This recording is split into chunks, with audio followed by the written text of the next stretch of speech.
Alright, this is just a very quick tutorial on how to do a simple inlay. Wooden eyes made this little dinosaur stand out, brought more expression into his face. And you can use inlays in all sorts of situations, not just for creating eyes.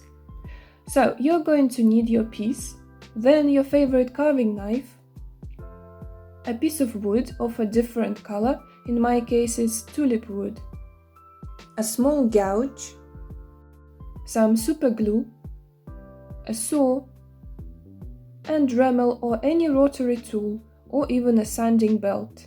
Firstly, I draw the eyes on both sides.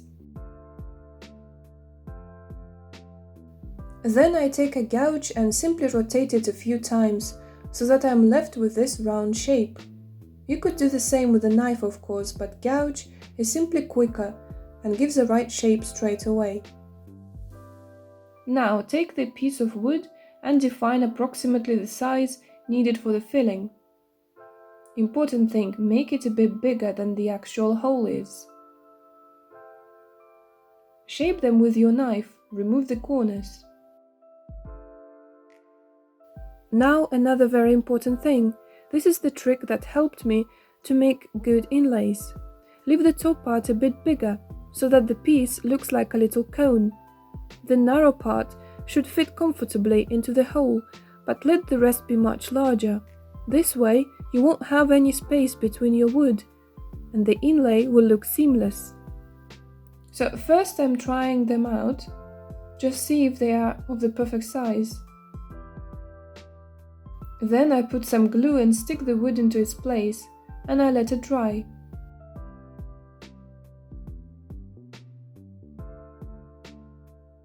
I suppose you could make it work without a Dremel, but then your glue should be really strong, so that the piece stays in place when you cut off the wood that is sticking out. I find it much easier if I use a machine, and this is what I'm going to do. Just keep sanding until I reach the surface of my dinosaur.